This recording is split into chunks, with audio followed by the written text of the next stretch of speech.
విషయాలు నువ్వు చేయగలిగితే నువ్వు మునిపెన్నడూ చూడటువంటి ఒక ఆశ్చర్య కార్యాన్ని, ఒక అద్భుతమైన కార్యాన్ని దేవుడు నీ ఒడిలో వేయబోతున్నాడు ఈ నెలలో. ఒక ఆశ్చర్యకరమైన సంగతిని మీకు చెప్పి నేను దేవుని యొక్క వాక్యంలోనికి వెళ్తాను. అది ఐగుప్తు దేశంలో జరిగిన ఒక యథార్థమైన సంఘటన. ఆ తల్లి ఒక భక్తిని అన్వేషించే ఒక భక్తిపరురాలు. ఆమె దైవాన్వేషణ చేస్తున్న క్రమంలో నిజదేవుడు ఎవరని పరిశోధించి ఆమె తెలుసుకున్న సందర్భంలో ఆమె జీవము కలిగిన దేవుని గురించి వింది. ఆ తర్వాత దేవుని గురించి తెలుసుకుంది. ఆ దేవుని వాక్యము ఆమె జీవితంలోనికి, ఆమె ఇంటిలోనికి తెచ్చుకుంది. ప్రతిరోజు క్రమం తప్పకుండా దేవుని వాక్యాన్ని చదువుతూ ఉంది. ఆ విషయాన్ని తన భర్త ఆ విషయాన్ని గమనించి, ఇదిగో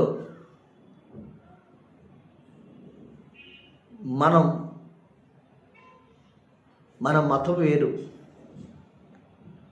మన గ్రంథం వేరు, మనం ఆచరించేది వేరు. నీవు ఇంకొకసారి కానీ ఈ మందిరానికి వెళ్ళటం కానీ, ఈ దేవుని వాక్యం చదవటం కానీ, ఈ ఇంట్లో కనిపించినట్లుగా కానీ తెలిస్తే నిన్ను చంపేస్తానని వార్నింగ్ ఇచ్చాడు. ఏమండి, దీని గురించి మీరు కూడా తెలుసుకుంటే అసలు మనం దేవుడి బిడ్డలు అన్నదమ్ములేనండి అని ఆ మహమ్మదీయ సహోదరులు చెప్పినప్పటికీ కూడా అతను వినిపించుకోలేదు. అయినా అతను నిద్రపోతున్నప్పుడు వాక్యం చదువుకుంటూ ఉండేది, దేవుని మందిరానికి వెళ్తూ ఉండేది తెలియనప్పుడు. ఈ విషయం ఆయన తెలుసుకుని ఇక తన భార్యని చంపేద్దామని ఒక నిర్ణయానికి వచ్చేశాడు. అప్పుడు తన భార్యను చంపే ముందు ఏదో ఒక కారణాన్ని ఆ మీద చూపించాలి అని అతను ఒక బ్యాంకులో ఉద్యోగం చేస్తూ ఉంటాడు.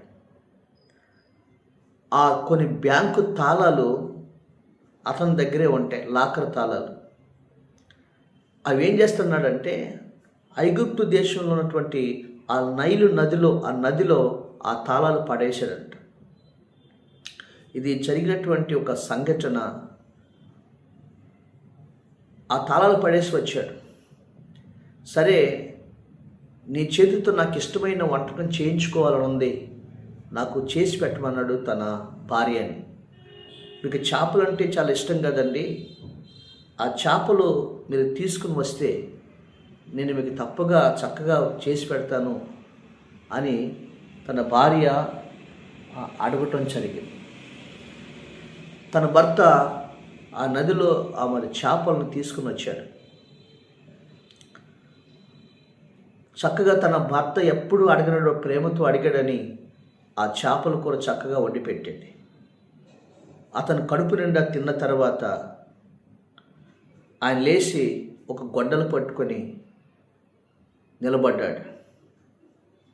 అప్పుడు తన భార్యను, ఏం చేశారండి, నన్ను ఎందుకు చంపుతున్నారు, నేనేం చేశాను అని అడిగింది.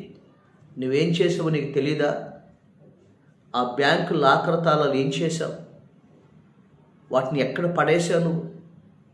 బ్యాంకు వారు నన్ను ఇప్పుడు అడుగుతున్నారు, ఆ తాళాలు కనపడకపోతే నన్ను ఉద్యోగం తీసేస్తానంటున్నాను. రెండోదేంటంటే ఆ తాళాలు నువ్వే దాసావు అని నా మీద నేరారోపం మోపుతున్నారు, దానికి కారణం నీవే అని తన భర్త తన భార్యతో చెప్తున్నాడు. అప్పుడు తన భార్య చిరునవ్వు నవ్వి, ఆ లాకర్ తాళాలండి, ఒక్క నిమిషం ఆగండి అని బీరువా తీసి ఆ తాళాలు తీసుకొచ్చి తన చేతిలో పెట్టింది. అతను ఆశ్చర్యపోయి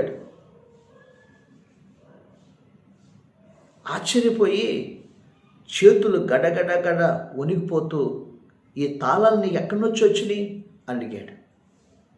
నీకెలా వచ్చినాయి అడిగాడు.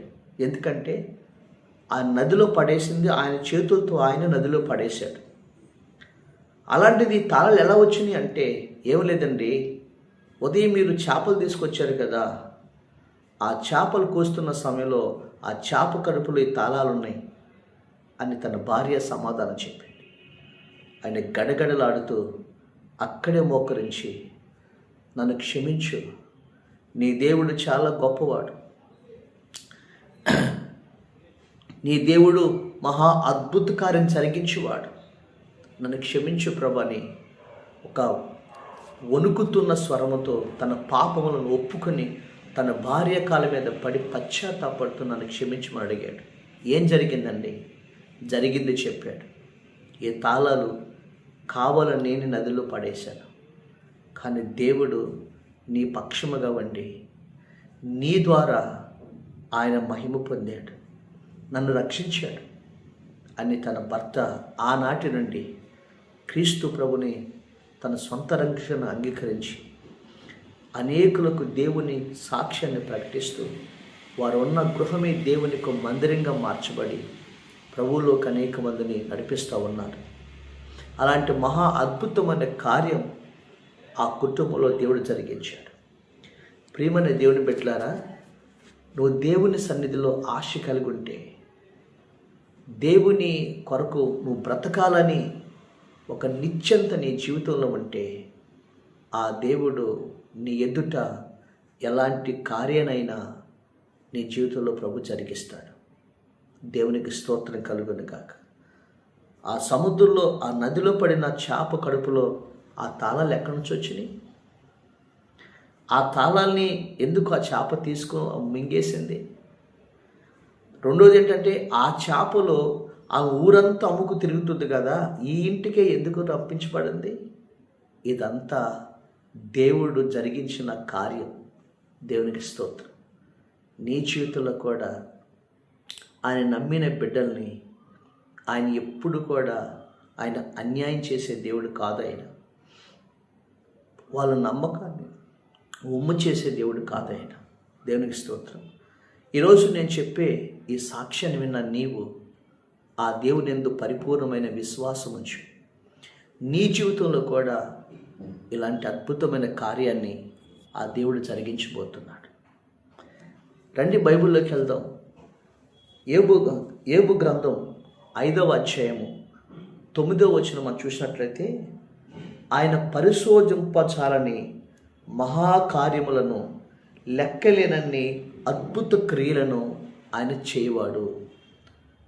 ఆయన పరిశోధింపజాలని మహాకార్యములను, లెక్కలేనన్ని అద్భుత క్రియలను ఆయన జరిగించేవాడు. ఆయన నీ పరిశోధనలో కూడా రాని కార్యాలు ఆ దేవుడు జరిగిస్తాడండి. దేవుని స్తోత్రం కలుగును గాక. ఈరోజు అలాంటి అద్భుతమైన కార్యం దేవుడు నీ ఒడిలో వేయబోతున్నాడు. ఇలాంటి అద్భుతం నీ జీవితంలో జరగాలంటే నువ్వు చేయవలసిన 3 విషయాలు నువ్వు కానీ చేయగలిగితే, ఈ క్షణమే, ఈరోజే దేవుడు ఒక మహాకార్యాన్ని నీ ఇంటిలో, నీ ఉద్యోగంలో, నీ వ్యాపారంలో, నీ జీవితంలో ఆ కార్యాన్ని దేవుడు జరిగించబోతున్నాడు. చూడండి, 2వ రాజుల గ్రంథం 6వ అధ్యాయం 1వ వచనం చూసినట్లయితే, 1వ వచనం నుండి 7వ వచనం వరకు మనం చదివినట్లయితే అక్కడ ఒక సన్నివేశం జరుగుతుంది. ఎలీషా అనే దైవజనుడు, అక్కడ ఒక ప్రవక్త ఉన్నాడు. ఆయన ఆ ప్రవక్త తనతో పాటు ఉన్న కొంతమంది శిష్యులు ఉన్నారు. కర్మేలు పర్వతం మీద నివసిస్తూ ఉన్నారు. అయితే శిష్యులు వచ్చి, కొంతమంది ఆయన శిష్యులు వచ్చి, ఇదిగో నా ఏలినవాడ, మన యొద్ద ఉన్న మాకున్న స్థలము చాలా ఇరుకుగా ఉన్నది, మేము వెళ్ళి తల ఒక మ్రాను అచ్చడి నుండి మోసుకొని తెచ్చుకొని మరి ఒక చోట నివాసము కట్టుకుందామని మనవి చేయగా అతడు వెళ్ళడని ప్రత్యుత్తరం ఇచ్చాడు. అయ్యా, మేమున్న నివాసము ఇరుకుగా ఉంది, కాబట్టి మేము ఆ పర్వతం మీదకి వెళ్ళి కొన్ని మ్రానులను నరుక్కుని వచ్చి మరి ఒక చోట మేము నివాసం కట్టుకుంటాము అని ఆ ప్రవక్త అయిన దైవజనుడిని వాళ్ళు అడుగుతున్నారు. ప్రియమైన దేవుడి బిడ్డలారా, ఈరోజు ఇరుకులోనే విశాలతను కలుగజేసేవాడు. నీకు ఏ ఇరుకులు ఉన్నాయో, ఏ ఇబ్బందులు ఉన్నాయో, ఏ అవసరతలు ఉన్నాయో, ఈరోజు చాలని జీతముగా ఉండి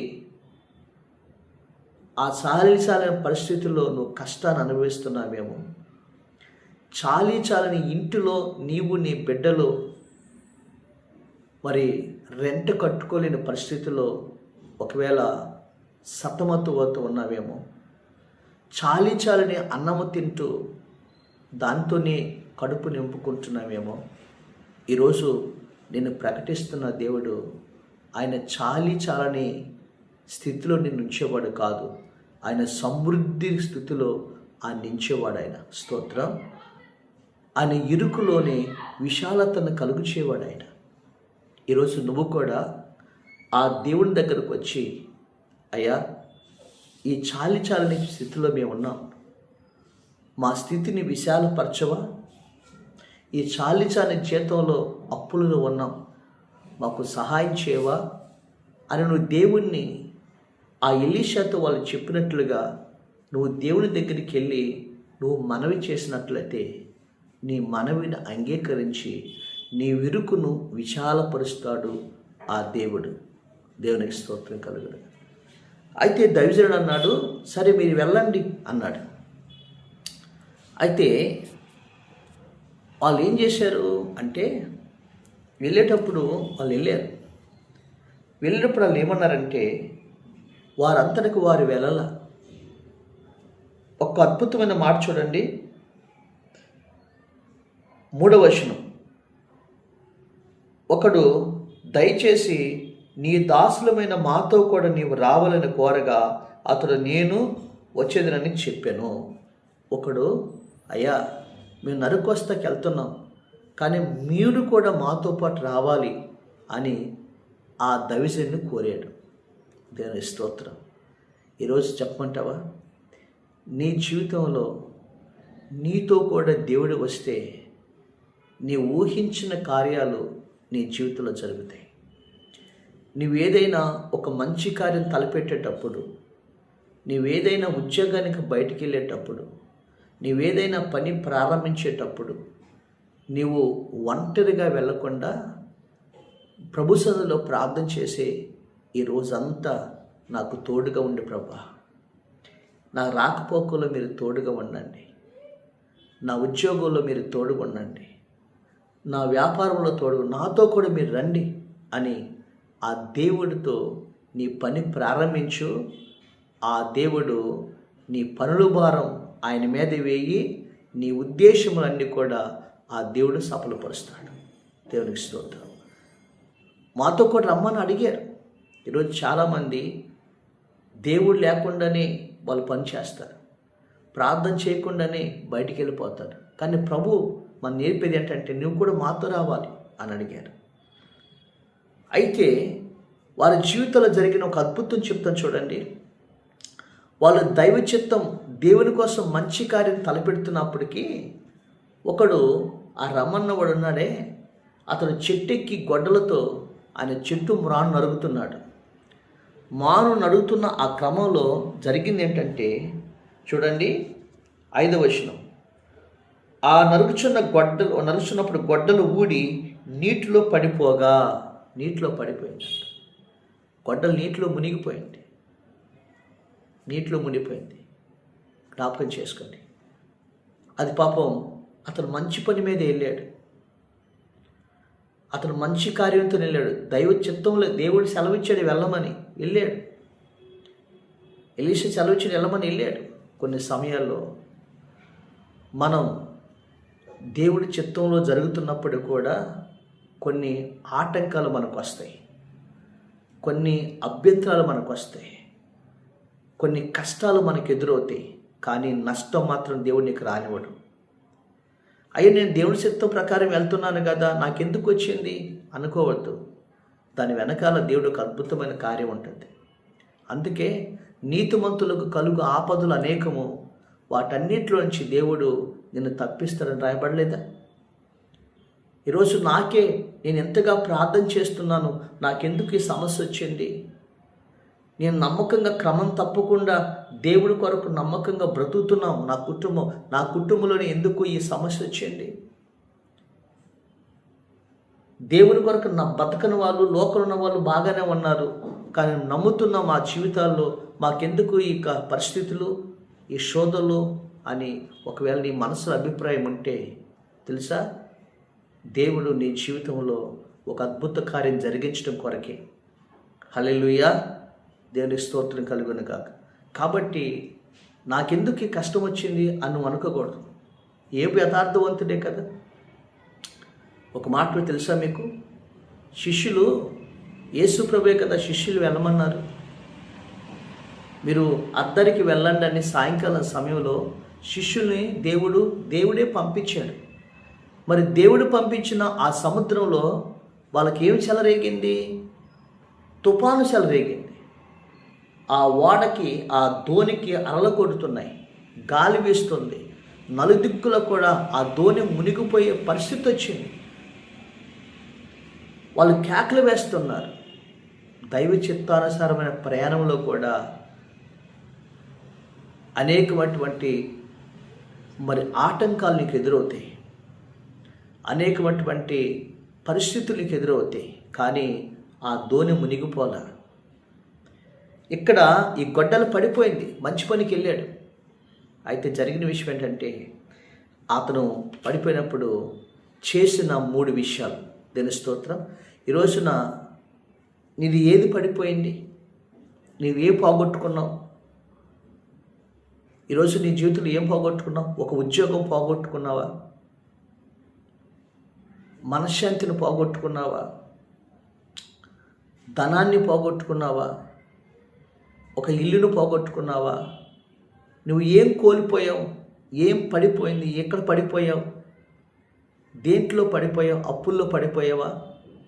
అనారోగ్యంలో పడిపోయావా? అయితే భయపడవద్దు. దేవుడు నీ కార్యాన్ని జరిగించబోతున్నాడు. దేవుని స్తోత్రం.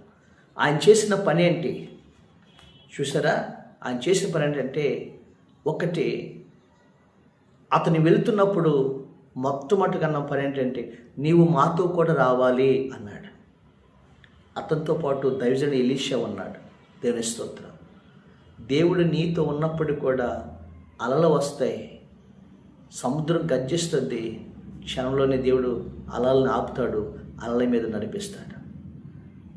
దేవుడు నీతో కూడా వస్తే నీ జీవితంలో అద్భుతం జరిగిస్తాడు. నెంబర్ 1, అతను ఈ 3 కార్యాలు చేయాలి. నాతో కూడా రా ప్రభా, నా ఇంట్లో నీ ఉండి ప్రభాని, నాతో కూడా రావాలని దేవుణ్ణి ఎప్పుడు కూడా ఆయన తోడుగా ఉంచుకోవాలి. నాతో కూడా రమ్మని తీసుకెళ్ళాడు. యేసయ్య ఉన్నాడు, వాళ్ళతో పాటు దైవజనుడు అన్నాడు. రెండోది, అతను తన స్థితిని ఆ దైవజనుడు తెలియపరుస్తున్నాడు, యథార్థంగా తెలియపరుస్తున్నాడు. నా ఏలినవాడా, అయ్యో నా ఏలినవాడా, అది ఎరువు తెచ్చిన గొడ్డలయ్యా, అది నా సొంతం కూడా లేదయ్యా, ఎరువు తెచ్చుకున్నానయ్యా, అయ్యా ఆ గొడ్డలు కనిపోతే అది కట్టే స్తోమత నాకు లేదయ్యని తన స్థితిని దీనంగా ఆ దైవజనుడితో చెప్తున్నాడు. అతను యథార్థంగా చెప్తున్నాడు. అర్థమైందండి? యథార్థంగా ఆయన దేవుడి సన్నిధిలో ఆయన చెప్తున్నాడు. మన బైబిల్ గ్రంథంలో మనం చూసినట్లయితే ఒక మాట మనం చూస్తాం. ఆయన యథార్థవంతులకు ఏ మేలు చేయకుంటకు ఆయన అన్యాయస్తుడు కాదంట. యథార్థవంతులకు ఆయన ఏ మేలు చేయకుండా ఉండంట. ఆయన మేలు చేస్తాడంట. ఆయన దేవుడు యథార్థంగా చెప్పాడు, అయ్యా ఇదిగో ఇలా నాకు ఆ ఎరువు తెచ్చానయ్యా అని అన్నాడు. ఈరోజు నీ స్థితి ఏంటి? ఆ దేవుని పాదాల దగ్గరికి వెళ్ళి నీ స్థితి చెప్పు. సారేపతి ఇతరాలు చెప్తుంది, అయ్యా కొండలో పిండి లేదయ్యా, బుడ్డిలో చిన్న ఉందయ్యా, అది మొత్తం ఇచ్చేసానయ్యా, ఇక ఏమి లేదయ్యా అని యథార్థంగా చెప్తూ ఉంది. ఈరోజు నీ స్థితి ఏంటి? ఏం పోగొట్టుకున్నావు? అది దేవుడి దగ్గర చెప్పాడు. అలా దేవుడికి మొరపెట్టాడు. ఒకటి, దేవుడు తనతో పాటు రమ్మని కోరుకున్నాడు. 2, తన స్థితిని దేవుడికి చెప్పాడు. దీని స్తోత్రం. 3, అది ఎక్కడ పడిపోయిందో అక్కడ తీసుకెళ్ళాడు, చూపించాడు. 6వ వచనం, అది ఎక్కడ పడినానో అడిగాను. దేని స్తోత్రం. నీవు ఎక్కడ పడిపోయావో అక్కడే తిరిగి లెగవాలి. నువ్వు జీవితంలో నువ్వు పైకి లెగవాలి. నువ్వు ఎక్కడ నీ జీవితాన్ని పోగొట్టుకున్నావు అక్కడ తిరిగి లెగవాలి. తప్పిపోయిన కుమారుడు చూసావా? అతను ఎక్కడ పడిపోయాడో ఆ తప్పు తెలుసుకొని తిరిగి తండ్రి వద్దకు వచ్చాడు. ఈరోజు నీ జీవితంలో ఎక్కడ కాలు జారేవో, ఎక్కడ నీ జీవితంలో పోగొట్టుకున్నావో అక్కడే నీ దేవుడి సన్నిధిలో ఒప్పుకో. ప్రభా, నేను ఇలా పోగొట్టుకున్నానయ్యా, ఇలా కాలు జారానయ్యా, ఇలా నా జీవితంలో మీకు వ్యతిరేకంగా బ్రతికేనయ్యా, అయ్యా నా జీవితంలో ఏదో ఇలా పొరపాటు చేశానయ్యా అని దేవుడి దగ్గర అడుగు. ఇది ఎక్కడ పోయిందో అక్కడ అడుగు. దేవుడి సన్నిధిలో అక్కడ అడిగాడు. దీని స్తోత్రం. అద్భుతం ఏంటంటే ఆ పడిపోయిన చోట ఎలీషా ఏం చేశాడంటే, ఇక ఒకటి, నువ్వు మాతో కూడా రావాలి అని అడిగాడు. ఎలీషా వచ్చాడు. 2, తన స్థితిని చెప్పుకున్నాడు, అడిగాడు, ప్రార్థన చేసి మొరపెట్టాడు. యథార్థవంతుల ప్రార్థన ఆయనకి ఇష్టమని చెప్పాడు. 3, ఎక్కడ పడిపోయాడో, ఎక్కడ పోగొట్టుకున్నాడో అక్కడే అతని జీవితాన్ని సరిచేసుకున్నాడు. ఈ 3 కార్యాలు చేశాడు. ఫలితం ఏంటో తెలుసా? అక్కడ ఒక కొమ్మని విరుసురొచ్చి ఒక కొమ్మను ఒకటి నరికి నీళ్ళ వేయగా, అతడు ఒక కొమ్మను నరికి నీళ్ళ వేయగా అన్నాడు. ఏం జరిగింది తెలుసా అండి? దాన్ని గొడ్డలి తేలిను. దేని స్తోత్రం. గొడ్డ తేలిందంట. కొమ్మను నరికి ఆ నీళ్ళ వేయగా గొడ్డలు తేలిందంట. గొడ్డలు తేలింది. అర్థమైందండి?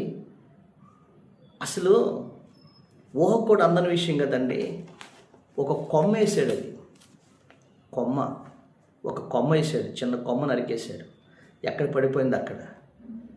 గొడ్డలు ఎంత బరువు ఉంటుంది? అది ఇనుప గొడ్డలి. అది నది అడుగుకెళ్ళిపోయింది. అది ఆ గొడ్డలి చిన్న బాల్ పైకి లేసినట్లుగా అది అలాగ పైకి వచ్చేసింది. దేని స్తోత్రం.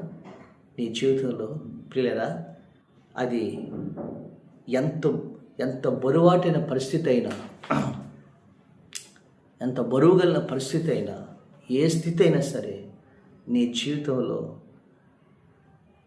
నువ్వు కాచిన కన్నీటికి అగాధవంత లోతైనా సరే, అది ఎలాంటి పరిస్థితి అయినా సరే, ఎలాంటి అసాధ్యమైన కార్యమైనా సరే, నీ జీవితంలో దేవుడు సాధ్యపరుస్తాడు. ఆయన నీ ప్రమేయమే లేకుండానే దేవుడు తేలికగా నీ కార్యాన్ని జరిగించేస్తాడు. ఒక అద్భుతాన్ని జరిగించేస్తాడు. దేవుని స్తోత్రం. అది కొమ్మ వేశాడంట దైవజనుడు. హల్లెలూయా. దాన్ని ఆ కొమ్మ ఎవరని రాయబడిందండి? రోమీయులు రాసిన పత్రికలో 11:17 ఆ కొమ్మ మన ప్రభు అయిన యేసుక్రీస్తు.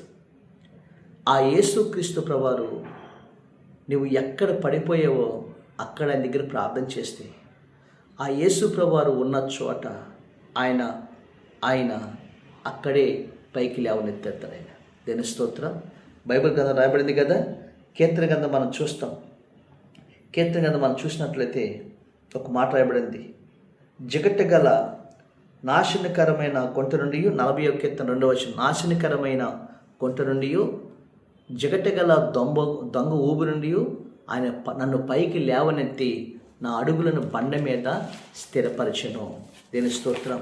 అంటే ఆ దేవుడు నిన్ను జిగటగల దొంగ ఊబుల నుండి, దొంగ ఊబి అంటే పాపములో నుండి లేదా పోగొట్టుకున్న స్థితిలో నుండి, నువ్వు ఎంత స్థితిని ఏది పోగొట్టుకున్నావో తిరిగి మరలా ఆ దేవుడు నీకు ఇస్తాడు. ఎక్కడ పడిపోయావో అక్కడే దేవుడు నిన్ను పైకి లేవనెత్తాడు. అదే దేవుడు నీ జీవితంలో ఒక అద్భుతం జరిగించాడు. అది నీ జీవితంలో అది ఆశ్చర్యకారం జరిగించాడు. అది ఎంత బరువాటిది, ఒక ఆశ్చర్యంగా పైకి లేవనెత్తాడు ఆయన. దేవుని స్తోత్రం కలుగును గాక. ఈ రోజున పడి నిన్ను పైకి లేవనెత్తడానికి ఆ దేవుడు నీతో ఉన్నాడు. ఈ 3 నువ్వు చేయాలి. 1, నువ్వు మాతో కూడా రాయ్యా నాన్న. 2, నీ స్థితిని దేవుడి దగ్గర చెప్పాలి. 3, ఎక్కడ పడిపోయిందో అక్కడే నువ్వు చూపించాలి, నువ్వు స్థితిని ఒప్పుకోవాలి. అప్పుడు దైవజనుడు కొమ్మ వేశాడు, ఆ గొడ్డలు పైకి లేవనెత్తాడు. దేవుని స్తోత్రం, తిరిగి ఇచ్చేశాడు. ఈరోజు నీ జీవితంలో కూడా యోనాని ఎక్కడ అగాధంలోకి వెళ్ళాడో ప్రార్థన చేసిన వెంటనే అక్కడి చేప తీసుకొచ్చి వెళ్ళవలసిన గమ్యానికి కక్కేసింది. చెప్పమంటారండి? ఈ రోజున మోషేను నీళ్ళలో తన తల్లి పడవేస్తే ఆ మోషేని దేవుడు ఐగుప్తు దేశంలో రాజు ఎదుట నిలబెట్టాడు. దేవుడు నీతో కూడా వస్తే ఎక్కడ పడిపోయావో అక్కడే పైకి లేవనెత్తాడు. ఏం పోగొట్టుకున్నావో తిరిగి 2 నీకు దయచేస్తాడు. ఈరోజు అలాంటి మహా అద్భుత కార్యాన్ని నీ జీవితంలో ప్రభు జరిగించిపోతున్నాడు. దేవుని స్తోత్రం. అయితే ఈ 3 విషయాలు నువ్వు చేయి, నాతో కూడా రా ప్రభా అని అతను దైవజన్ని పిలిచాడు. 2, నీ స్థితి ఏంటో నీ ప్రార్థన ద్వారా తెలియపరచాలి. 3, ఎక్కడ పడిపోయావో ఎక్కడ పోగొట్టినావో అది దేవునికి తెలియపరచాలి. నీ జీవితంలో ఈ 3 కార్యాలు చేయగలిగినట్లయితే దేవుడు నీ జీవితంలో అద్భుతం చేసి ఆ గొడ్డలు తీసి అతనికి ఇచ్చినట్లుగా, మోషేని తీసి అక్కడ తల్లికి ఇచ్చినట్లుగా, చేప కడుపులో నుండి ఏనాను తీసి నినివే పట్టలో కక్కేసినట్లుగా, అలాగే గొడ్డలు తీసి అతనికి ఇచ్చినట్లుగా నీ జీవితంలో ఏది పోగొట్టుకున్నావో తిరిగి మరల దేవుడిని ఒడిలో వేయబోతున్నాడు. దేవుని స్తోత్రం. ఈ నెలలో అలాంటి అద్భుతమైన కార్యం నీ జీవితంలో దేవుడు జరిగించునుగాక. ఆమేన్. పరిశుద్ధుడైన మా తండ్రి, ఈ వాక్యం ద్వారా మా అందరితో మాట్లాడేందుకు స్తోత్రాలు చెల్లిస్తూ, ఇదిగో ప్రభా, నీ బిడ్డల ద్వారా ఈ గొప్ప కార్యం జరిగించమని మాతో మీరు వస్తే, మా స్థితిగతులు మీకు వివరిస్తే, ఎక్కడ పడిపోయామో అది మీకు తెలియపరిస్తే మా జీవితంలో ఊహించి అద్భుతం చేస్తారన్నాం. అలాంటి అద్భుత కార్యం మీ బిడ్డల జీవితంలో జరిగించు. యేసు నామమున అడుగుచున్నాం.